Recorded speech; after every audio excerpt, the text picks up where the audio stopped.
जो नहीं बोला है उन लोगों को बोलना है कि मैं तैयार हूं, मैं रेडी हूं। बोलिए, मैं रेडी हूं। पैंट शर्ट पहन के रेडी है या वचन सुनने के लिए रेडी है? पैंट शर्ट पहन के रेडी नहीं है। देखिए, मैं हमेशा सवाल सुनने से ज्यादा सवाल करता हूं, तो लोगों का मुंह बंद हो जाता है। आमेन। मुझे अच्छा लगा क्योंकि मुझे ऐसा लग रहा है कि मैं अपने घर में ही हूं। मुझे पता नहीं आप लोग हो सकता है नेपाली मैसेज सुनने के लिए हमेशा तैयार रहते हैं, लेकिन आज हिंदी में मैनेज करना पड़ेगा। आमेन। परमेश्वर आप सभी को प्रेम करते हैं और वो अनंत काल तक आपको प्रेम करते हैं। कितने लोग विश्वास करते हैं? Jesus loves you. Yeshu Masih आपको प्रेम करते हैं। जो लोग आमीन बोल रहे ये उनके लिए है, जो लोग आमीन नहीं बोल रहे उनके लिए है। पता नहीं मुझे है कि नहीं। ओके, क्योंकि मेरे पास समय कम है, डायरेक्टली हम लोग वचन में चलते हैं। कोई आप में से नेपाली में पढ़ लीजिए भजन 119 का 89, उसके बाद आगे बढ़ेंगे। भजन 119 उसका 89।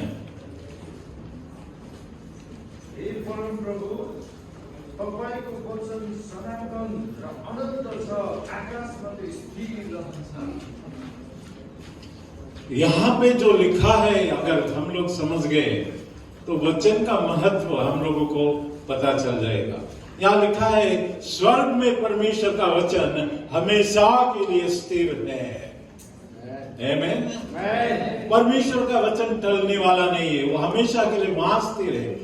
वही वचन जब हमारे अंदर आ जाता है, हमारे हृदय में स्थापित हो जाता है, सेटल हो जाता है, तो हम लोग भी परमेश्वर जैसा बिहेव करते हैं, परमेश्वर जैसा सोचते हैं, परमेश्वर जैसा काम करते हैं, उस तरीके से हम लोग जीना शुरू कर लेंगे। आमीन। हालेलुया। चलिए, जब इंट्रोडक्शन में हम लोगों को ये समझ में आ गया कि परमेश्वर का वचन हमेशा के लिए स्वर्ग में स्थिर है, उसके बाद उस वचन को हमारे जीवन में कैसे काम में लाना है, उस वचन को हमारे जीवन में कैसे एक आशीष में कन्वर्ट करना है, कैसे उस वचन से हम लोग स्वतंत्र होना है, फ्री होना है, डिलीवर होना है, ये सब बातों को छोटे समय में हम सीखने की कोशिश करते हैं। आमीन। जॉन उसका चैप्टर 8 में चलते हैं। यूहन्ना का किताब 8वां अध्याय 31 और 32, ये दोनों पद आप नेपाली में पढ़ लीजिए। जॉन उसका 8वां अध्याय उसका 31 और 32। यसुले आफूमाथि विश्वास गर्ने यहुदीहरूलाई भन्नुभयो, तिमीहरू मेरो वचनमा रह्यौ भने तिमीहरू साँच्चै मेरा चेला हौ। ओके, उतना अभी। यहाँ पे कुछ बात आप सभी लोगों ने सुना है, राइट? नेपाली में पढ़ा गया। तो यहाँ लिखा है कि यीशु किसी लोगों के साथ बात कर रहे हैं, और वो लोग यहूदी लिखा गया है, यहूदी लोगों के साथ बात कर रहे हैं। आमीन। लेकिन किस तरीके के यहूदी लोगों के साथ परमेश्वर यीशु बात कर रहे हैं, वो आप मुझको बताना पड़ेगा। फिर से पढ़िए कोई, सेम वचन 31 सेम।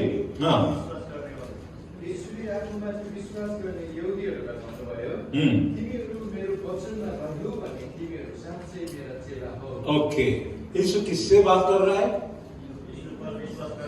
किससे बात कर रहे हैं? जो यहूदी लोग थे, जो कि यीशु मसीह के ऊपर विश्वास कर रहे थे। तो हम लोग यहूदी है या यहूदी नहीं है? बोलिए ना। क्या आने के बाद बोलना भूल गए क्या? आप लोग यहूदी है क्या? विश्वास करते हैं क्या? यीशु मसीह के ऊपर विश्वास करते हैं? कितने लोग करते हैं यीशु मसीह के ऊपर विश्वास? बोलिए, मैं यीशु मसीह के ऊपर विश्वास रखता हूँ। मैं यीशु मसीह के ऊपर विश्वास रखता हूँ। आप क्या बन गए? एक विश्वास करने वाला व्यक्ति क्या बन गया? विश्वासी बन गया, राइट? हालेलुया। बोले मैं एक विश्वासी हूँ। 3-4 लोग बोले, फिर से बोले मैं एक विश्वासी हूँ। मैं एक विश्वासी हूँ। किसके ऊपर आप विश्वास करते हैं? अगर यीशु मसीह के आप उसके ऊपर विश्वास करते हैं तो उतना काफी नहीं है, लेकिन यीशु मसीह यह बोल रहा है, अगर तुम मेरे वचन में लगे रहोगे तो सचमुच मेरा चेला ठहरोगे। एक विश्वासी को प्रमोशन पाने की जरूरत है। अगर विश्वास करते हैं तो बोलिए आमीन। विश्वास नहीं करते हैं तो 2 बार आमीन बोलिए, हो जाएगा। आमीन। एक विश्वासी क्या बनना जरूरी है? चेला बनना जरूरी है। लेकिन उसके लिए प्रोसेस ये है, तरीका ये है कि आपको परमेश्वर के वचन में कंटिन्यू चलते रहना चाहिए। आपको परमेश्वर के वचन को मानना जरूरी है, आज्ञा पालन करने की जरूरत है, तब जाके आप एक चेला बन सकते हैं। हाँ, तो बोलिए आमीन। सिखाना पड़ेगा। मैं जाता हूँ, नेपाल जाता रहता हूँ, लेकिन ईस्टर्न नेपाल, जैसे कि झापा, इलाम हो गया, ये सब एरिया में हम लोग एक बार एक जगह गए थे, इलाम में खोगी करके एक जगह। सुबह मेरे ख्याल से 8 बजे हमारा जर्नी शुरू हुआ, फिर 8 घंटा बाई रोड गाड़ी से गए, उसके बाद और 4 घंटा पैदल। पहुंचने के बाद वहां के नेपाली भाई लोग वो बोल रहे वो गांव में कि पहली बार किसी बाहर से कोई आया है इतना दूर से।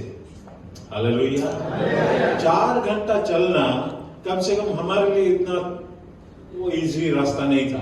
मेरे साथ एक बड़ा सा टीम था, मेरी वाइफ भी थी और एक इंडियन, खास करके जो प्लेन एरिया में रहने वाला कोई लेडी।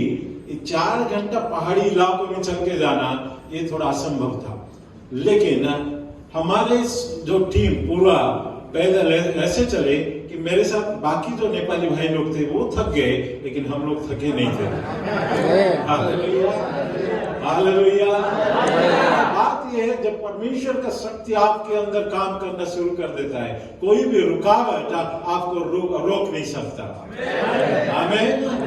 तो यहाँ पे लिखा है कि तुम अगर वचन में कंटिन्यू चलते रहोगे तो एक ऐसा समय आएगा तुम मेरा चेला बन जाओगे। परमेश्वर यह चाहते हैं कि आप सिर्फ विश्वासी बन के ना रहे, लेकिन आप चेला बन जाए। कितने लोग चेला बनने की चाहते हैं? हालेलुया। तरीका एक ही है, वो है यीशु मसीह के पीछे चलना, यीशु मसीह के वचन में चलते रहना है। और वचन में चलने के लिए सबसे पहले वचन की जरूरत है। जब वचन ही नहीं रहेगा, मान लो अभी मैं पास्टर ड्यूमन के साथ कौन सी जगह था पता नहीं, वहां से यहाँ तक आया, मैं देख रहा था वो गाड़ी का जो मीटर, स्पीडोमीटर 140 टच कर रहा है, 140 टच कर रहा है। वही बात कर रहे थे, नेपाल में, इंडिया में 140 टच करना मतलब कहाँ ऊपर चला जाए। ऐसे ऐसे जगह है जहाँ रोड बिल्कुल होता नहीं है, बिल्कुल नहीं है।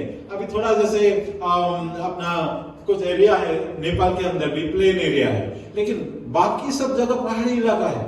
और मैं जहां से आता हूँ उड़ीसा में, वो भी पहाड़ी इलाका है, इसलिए खाना पीना, बात करना, लोगों का जो हार्ट, हमारा हृदय पहाड़ी इलाके लोगों का थोड़ा अच्छा रहता है या नहीं है?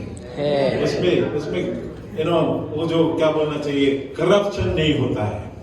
तो पहाड़ी लोगों के हार्ट के अंदर मिलावट नहीं होता है, जो भी है वो एकदम खुला है और प्रेम करने वाले लोग होते हैं, लोगों के साथ मिलजुल के रहने वाले होते हैं। मैं वही बोल रहा था, बोलना नहीं चाहिए अभी, हमारे जो वेस्ट बंगाल एरिया में बंगाली लोग भी होते हैं और नॉर्थ साइड में दार्जिलिंग वो एरिया में नेपाली लोग रहते हैं।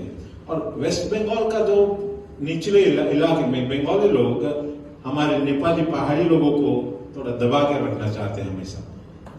मुझे वो थोड़ा दुख लगता है, क्योंकि मैं देखता हूँ कि पहाड़ी लोग सिंपल होते हैं, लोग उनको दबा के रख देते हैं, लेकिन यीशु मसीह हमारे अंदर है, इसलिए हम किसी के दबाव में आने वाले नहीं हैं। Hallelujah, hallelujah. तुम वचन में जब बने रहोगे तो क्या होने वाला है, तुम चेला सचमुच बन जाओगे। और एक यीशु मसीह का चेला, मैं कह सकता हूं, जगत को जय करने वाला व्यक्ति बन जाता है। Hallelujah, hallelujah. जब एक चेला, अभी आपको शायद पता होगा, यीशु मसीह का एक चेला थोमा, वो इंडिया तक आ गया था।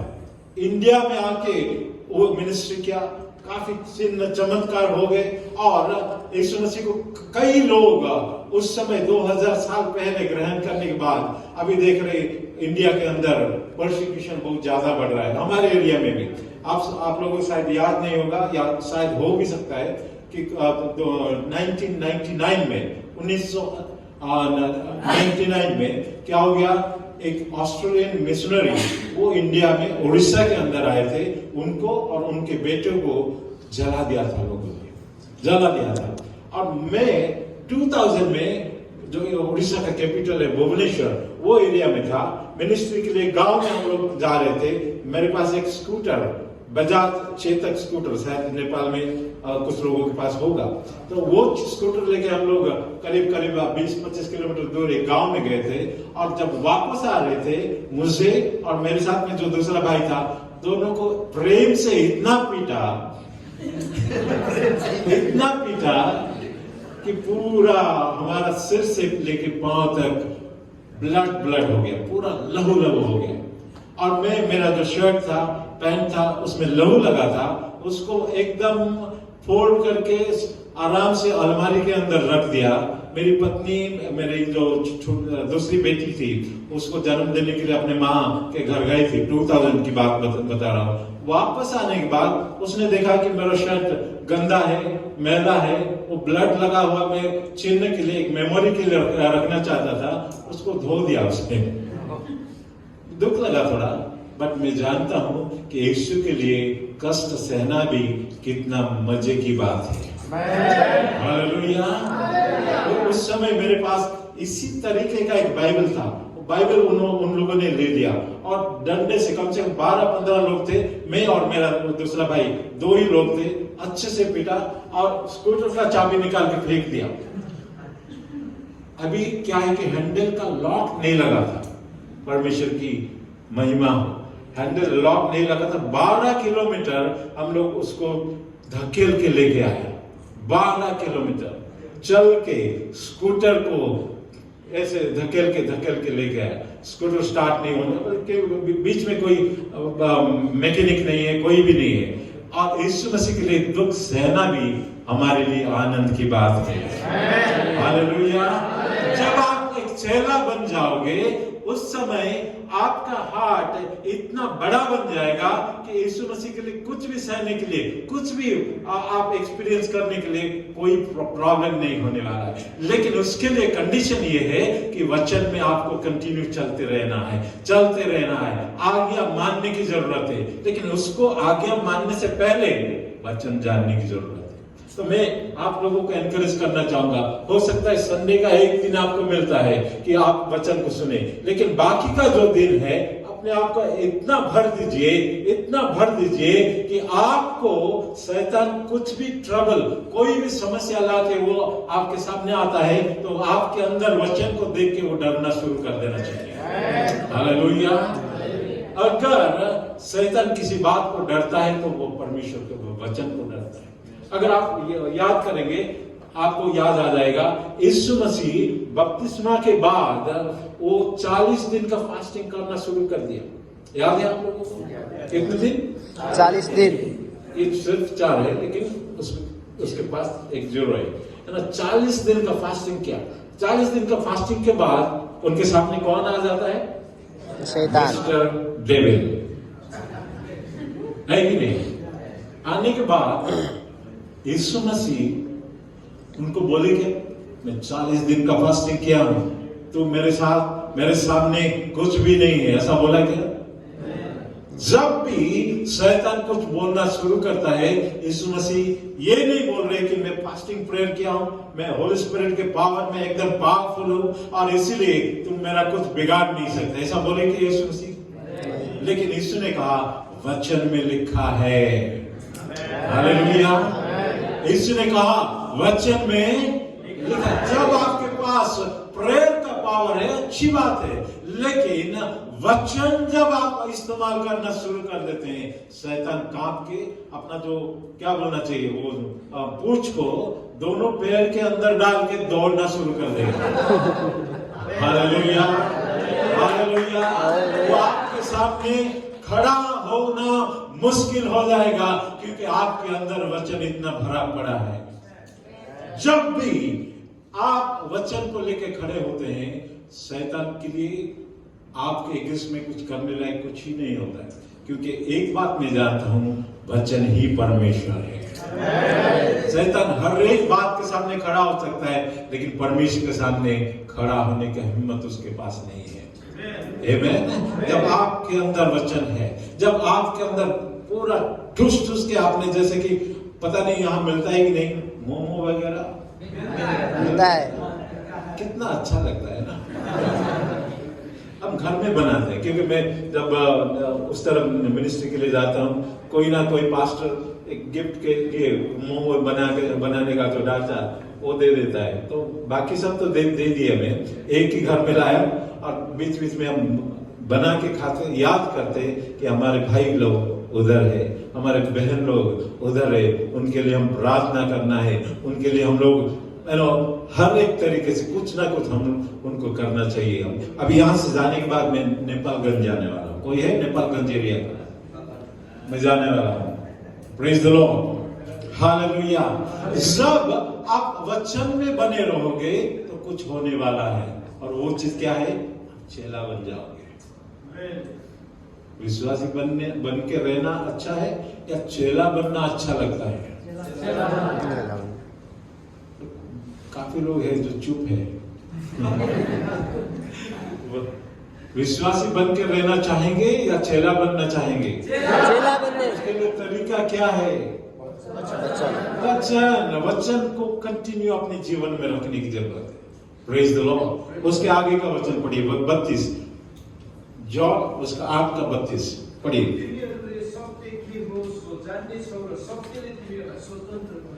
हालेलुया। और तुम सत्य को जानोगे। जब वचन में आप कंटिन्यू लगे रहते हो तो सत्य को आप जान जाते हो। उसका दूसरा कोई तरीका है ही नहीं। मैं आपको एकदम कम समय में, मेरे साथ 5-10 मिनट है, ये 10 मिनट के अंदर 3 बातों को बताना चाहूंगा। आमीन। तब जब तुम वचन में बने रहते हो तब तुम सत्य को जानोगे। पास में जो बैठा है उसको बोलिए, तुम सत्य को जानोगे। नेपाली में बोल दीजिए।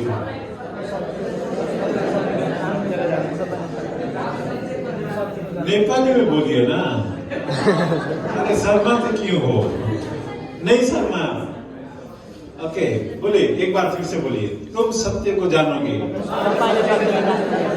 हालेलुया। सत्य के पास इतना ताकत है, वो आपको स्वतंत्र कर सकता है। हालेलुया। सत्य ऐसा नहीं कि चलो बाजार में गए 1 किलो सत्य दे दो, 2 रिंगिट, ऐसा नहीं है। सत्य एक लेवल में आपको नहीं मिलता है, एक लेवल में आपको वो रिवील नहीं होता है। सत्य का अलग अलग फोल्ड है, मैनीफोल्ड कह सकते हैं, अलग अलग। एक ही लेवल में सत्य आपको नहीं मिलने वाला है, उसका अलग अलग फोल्ड है। तो धीरे धीरे जब आप वचन में कंटिन्यू करते जाते हो, धीरे धीरे जब वचन में कंटिन्यू करते जाते हो, एक के बाद एक, एक के बाद एक, एक के बाद एक सत्य आपके साथ आता रहता है। और जब एक सत्य को जानते हो तो आप एक लेवल में फ्री हो जाते हो। जब दूसरा सत्य आता है तो दूसरे लेवल में आप फ्री हो जाते हो। तीसरा सत्य आता है, तीसरे लेवल में आप फ्री हो जाते हो। Hallelujah, hallelujah. जब ये सत्य हमारे जीवन में आता जाता है तो एक टाइम आता है हम लोग टोटली फ्री हो जाते हैं। आमीन। और बाइबल में ये लिखा है, जिसको पुत्र स्वतंत्र करता है वो सही में स्वतंत्र है। और मैं ये कहना चाहता हूं कि परमेश्वर का सत्य आप सभी लोगों को फ्री करने के लिए हिम्मत ताकत रखता है। और जब सत्य आपके पास आ जाता है, कोई भी बंधन आपको बांध नहीं रख सकता है। कोई भी बंधन के द्वारा आप बंधे नहीं रह सकते, क्योंकि सत्य झूठ से ज्यादा ताकतवर है। हालेलुया। तो 3 अलग अलग बातों को मैं बताना चाहूंगा जल्दी से। पहला सत्य, आप जब वचन में कंटिन्यू करते हो तो परमेश्वर के बारे में सत्य को जानते हो। बहुत बार ऐसा होता है, हम लोग को परमेश्वर के बारे में उतना जो जानना चाहिए, परमेश्वर कैसा है, क्या है, क्या चीज कर सकता है, ये हम लोग को समझ में नहीं आता है। इसीलिए डाउट होता है। प्रार्थना करते हैं, हम लोग बोलते हैं परमेश्वर, मैं नेपाल छोड़ के यहाँ मलेशिया में हूँ और जाने के लिए इतना जल्दी मुझे छुट्टी भी नहीं मिलेगा। ऐसा नहीं है कि आप चलो कल का ट्रेन पकड़ लो, परसों नेपाल पहुंच जाओ। ऐसा तो होता नहीं है। हमेशा आप जा नहीं सकते। पता नहीं आप 2 साल में, 1 साल में, कितने साल में एक बार जाने के लिए आपको मिलता है सुविधा, वो पता नहीं। तो जब कोई भी परिस्थिति वहां गांव में होता है तो यहाँ आपको ऐसा लगता है कि मैं अकेला यहाँ पर हूं। आपको ऐसा लगता होगा कि मैं कुछ भी नहीं कर सकता हूं, मैं यहाँ पे टोटली हेल्पलेस हूं, ऐसा लगता होगा। गांव में आपके परिवार वाले, आपके रिश्तेदार वाले, वो लोग परेशानी में हैं, उनके पास वो सुविधा नहीं है जो आप यहाँ पे दे पा रहे हैं, और आप फिजिकली अपने शारीरिक तौर पे वहां पे जाके कुछ करना आपके लिए संभव नहीं है इतना जल्दी, तो आप निराश हो जाते हो। लेकिन मैं आपको ये कहना चाहूंगा, परमेश्वर के बारे में एक सच्चाई, वो एक निराश व्यक्ति को साहस देने वाला व्यक्ति है। हालेलुया। वो एक कमजोर आदमी को वो बल देने वाला परमेश्वर है। विश्वास नहीं करते हैं? करते हैं तो बोलिए आमीन। क्योंकि जो आमीन बोलता है उसके लिए वैसा ही हो जाता है। जो आप बोलते हैं आमीन, वो बात आपके लिए वैसा ही हो जाएगा। इसीलिए आमीन बोलना सीखना जरूरी है। एक बार बोल दीजिए आमीन। जब आप कमजोर है तो कमजोर के लिए वो परमेश्वर आपका बल बन जाता है, आपका सामर्थ बन जाता है। हम लोग अगर देखेंगे, हम मनुष्य है, हमारा लिमिटेशन है। अगर आप यहां पर है तो आप काठमांडू में नहीं है, आप यहां पर है तो नेपाल में आप नहीं है, लेकिन परमेश्वर यहां भी है और वहां भी है। परमेश्वर आपके साथ है और आपके लोगों के साथ भी है। हालेलुया। शुरुआत में एक भजन से भाई ने पढ़ा था, जो वर्शिप लीड कर रहे थे, उन्होंने पढ़ा था कि हमारा समय उसके हाथ में है। याद है? हम लोगों का समय परमेश्वर के हाथ में है। ये कोई गवर्नमेंट के हाथ में नहीं है, ये कोई शैतान के हाथ में नहीं है। अगर हमारा समय परमेश्वर के हाथ में है तो हमारा हर समय अच्छा ही होने वाला है। हालेलुया। हालेलुया। जिसका समय परमेश्वर के हाथ में है उसका समय कभी बुरा होने का चांस ही नहीं है। आमीन। अगर हम लोगों के अंदर ये भरोसा आ गया कि परमेश्वर ऐसा परमेश्वर है जो कि कभी झूठ बोलने वाला नहीं है, और जब भी वो बोलता है सच ही बोलता है, तो हम आराम से चैन की नींद रात में भी ले सकते हैं, और जरूरत पड़े तो चर्च के अंदर भी ले सकते हैं। लेते हैं ये मैसेज तो अच्छा चलता रहता है, लेकिन पीछे बैठ के आराम से नींद ले लेते हैं। बाकी लोग जब हालेलुया बोलना शुरू करते हैं, वो उठ के बोलता है हालेलुया। उसको पूछो क्यों हालेलुया, वो बोलता है नहीं सब वो तो बोला, मैं तो इसलिए हालेलुया। बड़ी हालेलुया। अच्छा, कितने लोग सो के हालेलुया बोल रहे हैं अभी? परमेश्वर सच है, उसके पास झूठ बिल्कुल नहीं है। वो जो बोलता है वैसा ही करता है।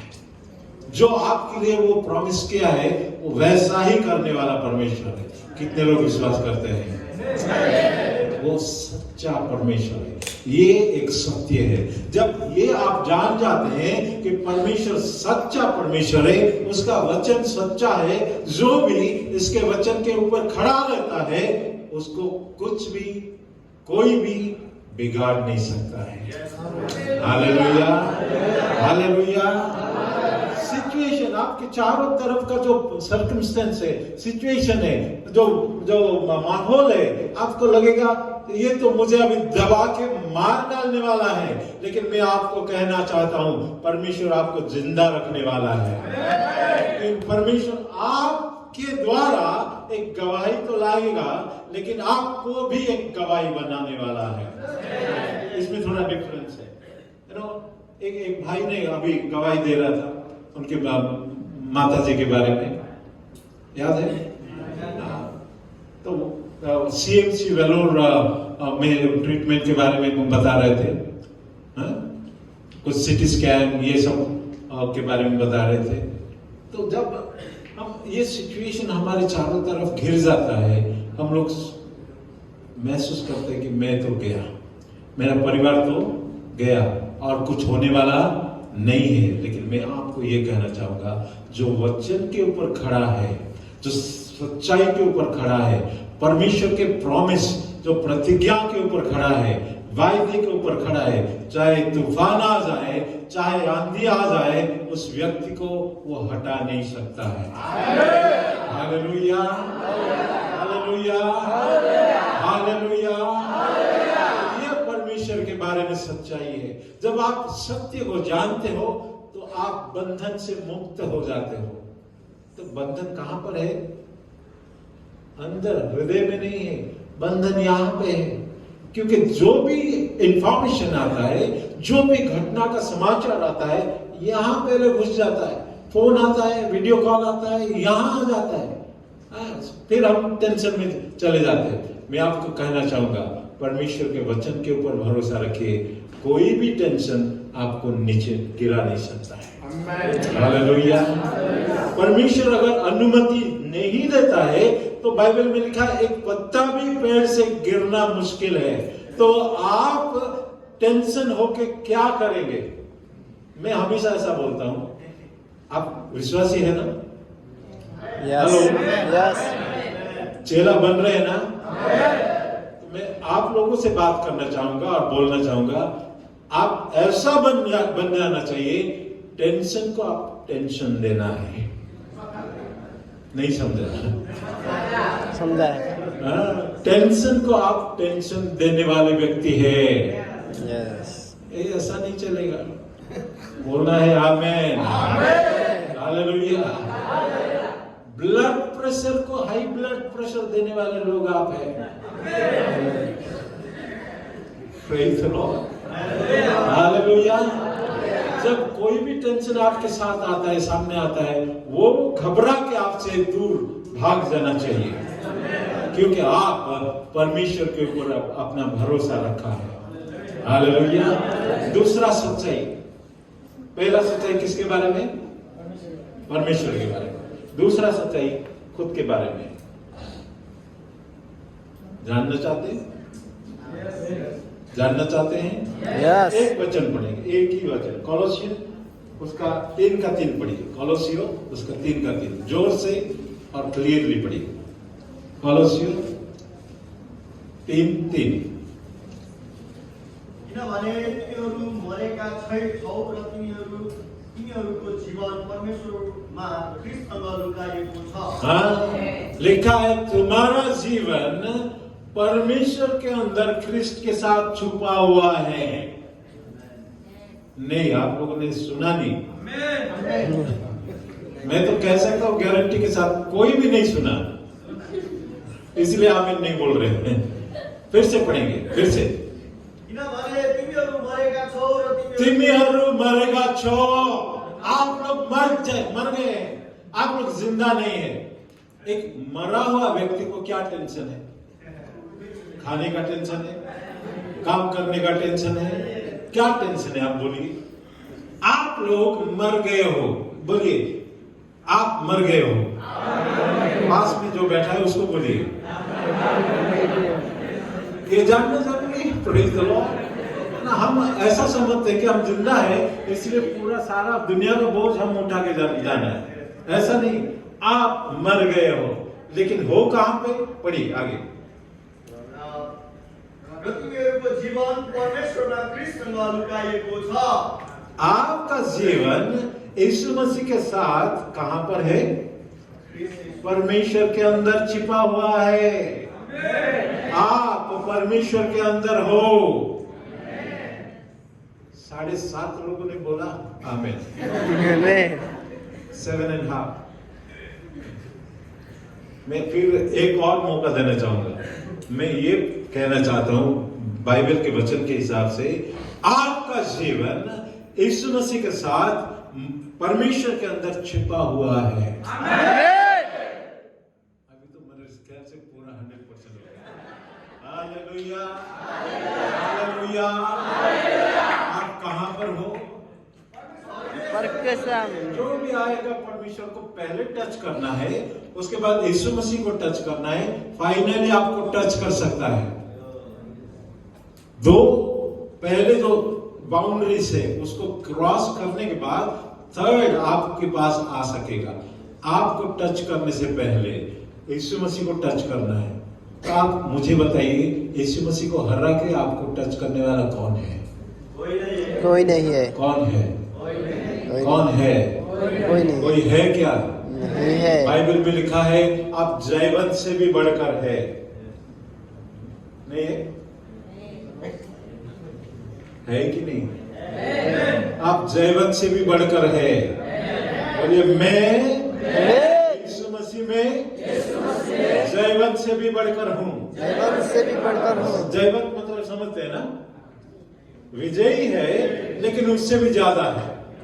जय पाए हुए हैं लेकिन उससे भी ज्यादा है। Praise the Lord, hallelujah. बोलिए मैं यीशु मसीह में जयवंत से भी बढ़कर हूँ। मुझे हराने से पहले परिस्थिति को, शैतान को पहले यीशु मसीह को हराना पड़ेगा। यीशु मसीह को कोई भी नहीं हरा सकता। इसलिए मैं जयवंत से बढ़कर हूँ। हालेलुया। मुझे लगता है मलेशिया आने के बाद नेपाली लोग थोड़ा ठंडा हो गए। वहां के नेपाली लोग थोड़ा अलग है, मैं जानता हूं उनको। यहाँ थोड़ा, यहाँ का हवा पानी कुछ अलग है ना, इसलिए खाना भी थोड़ा अलग है। बट आप ये जानना चाहिए, आप कहीं भी हो आप जयवंत से बढ़कर हो। हालेलुया। आप किसके अंदर हो? परमेश्वर के अंदर। किसके साथ हो? यीशु मसीह के साथ। आप मामूली आदमी नहीं हो। मैं कहना चाहता हूँ आप मामूली नहीं हो। आप मामूली नहीं हो। पास में जो बैठा है वो क्या है? मामूली है क्या? कोई भी मामूली नहीं है। बोलिए आप मामूली नहीं हो। आप मामूली नहीं हो। अपने आप को कम नहीं समझना है। अपने आप को कम नहीं समझना है। किसी को तो बोलो भाई, अपने आप को कम नहीं समझना है। अपने आप को कम नहीं समझना है। आप यीशु मसीह में, आप यीशु मसीह में महान हो, महान हो, आशीषित हो। आशीषित हो। आप एक भयानक तूफान के समान हो। आप भयानक तूफान के समान हो। आप ना हारने वाला व्यक्ति हो। आप ना हारने वाला आदमी हो। आप हमेशा जीत में चलने वाले व्यक्ति हो। आप हमेशा जीत में चलने वाले व्यक्ति हो। आप एक विचित्र व्यक्ति हो। आप विचित्र व्यक्ति हो। आप नई सृष्टि हो। आप नई सृष्टि हो। आप मर गए हो। आप मर गए हो। Hallelujah, hallelujah. जब लोग हमको देखेंगे, बाकी बाहर के लोग, वो लोग देख के पूरा भौचौंका रह जाएंगे, क्योंकि उनको लगेगा ये तो हमारे जैसा मनुष्य समान लग रहा है, बट ये कुछ डिफरेंट है, कुछ अलग है। हालेलुया। पहला सच्चाई किसके बारे में है? दूसरा सच्चाई किसके बारे में है? मेरे पास समय नहीं है इसलिए मैं ज्यादा बोल नहीं सकता। तीसरा सच्चाई शैतान के बारे में। किसके बारे में है? शैतान के बारे वो एक हारा हुआ बंदा है। ओहो, कितना खुश है आप लोग ना, खुशी पूरा चेहरे से दिख रहा है। जोर से बोल सकते हैं यस। वो हारा हुआ व्यक्ति, और हम लोग समझते हैं कि वो मुझे हराने के लिए आएगा, पॉसिबल नहीं है। एक हारा हुआ व्यक्ति आपको किसी भी फील्ड में हराने का संभवता नहीं है। आमीन। क्रूस के ऊपर एक वचन पढ़ लेंगे जल्दी से, कोलोसियन उसका 2 उसका 15, जल्दी से कोलोसियो 2:15। उहाँले प्रदाताहरू र शक्तिहरूलाई निशस्त्र पारी ती सबैमाथि पुष्पमा विजय प्राप्त गर्नुभयो र तिनलाई खुल्लमखुल्ला तमासा बनाइदिनु। खुल्लमखुल्ला तमासा बना दिया है। नहीं, आप तो खुश नहीं है। कहां खुश है? बोलना चाहिए हालेलुया। शैतान का खुल्लमखुल्ला तमाशा बना। बाइबल में अगर पढ़ेंगे ऐसा लिखा है, उसको एक कपड़ा भी उसके शरीर में नहीं है अभी। किसके शरीर में? शैतान के। उसको पूरा नंगा करके क्रूस के ऊपर खुल्लमखुल्ला, उसके हाथ में उसके जितने भी हथियार थे वो पूरा छीन करके यीशु मसीह ने उसको तमाशा बना दिया है। एक स्ट्रीट, एक गली का जो कुत्ता रहता है ना, उससे भी खराब है। हालेलुया। मुझे नहीं लगता है कि आप लोग यीशु मसीह के लिए ताली बजाना जानते हैं। आपको करने वाला नहीं हो ताली बजाओ, वो आपके ऊपर है। आप परमेश्वर को धन्यवाद देना चाहेंगे, नहीं चाहेंगे, आपके ऊपर है। आप उसको प्रशंसा देना चाहेंगे, नहीं चाहेंगे, आपके ऊपर है। लेकिन मैं इतना जानता हूं, शैतान का तमाशा बन चुका है, और आप हमेशा हर रोज जब भी शैतान का सामना करेंगे, आप उसका तमाशा बनाते रहेंगे। हालेलुया। जब भी एक हारा हुआ, एक बार मान लीजिए एक कुत्ते को आपने जोर से एक पत्थर से मार दिया है और उसको अच्छे से डैमेज हो गया है, पैर टूट गया है या ऐसा कुछ हो गया है। नेक्स्ट टाइम जब भी आपको देखेगा, वो आप भोंकने के लिए आएगा क्या? आएगा क्या? क्या करने वाला है? वो अपने पूंछ को दोनों पैर के बीच में डाल के इतना स्पीड से भागेगा, 140 से ज्यादा। हालेलुया। आपको जब भी वो देखता है, आपको नहीं देखता है। किसको देखता है? यीशु मसीह को देखता है, क्योंकि आप यीशु मसीह के साथ परमेश्वर के अंदर छुपे हुए हो। और यीशु मसीह क्योंकि क्रूस के ऊपर शैतान का हर एक चालबाजी, हर एक सामर्थ को तोड़ दिया है। जब भी आपको वो देखता है, बोलता है कि ये फिर से यीशु मसीह आ गया और मुझे फिर से नंगा करने वाला है, फिर से मेरा हथियार लेने वाला है, और वो आपको देखते ही भागना शुरू कर देता है। हालेलुया। बहुत बार ऐसा होता है, हम लोगों के लिए प्रार्थना भी नहीं करते, भूत निकल जाता है, क्योंकि उसको पता है फिर से मार खाना क्यों। आमीन। हालेलुया। आपके अंदर मसीह है और आप मसीह में हैं। मैं बोल रहा हूं, आपके अंदर मसीह है और आप मसीह में हैं।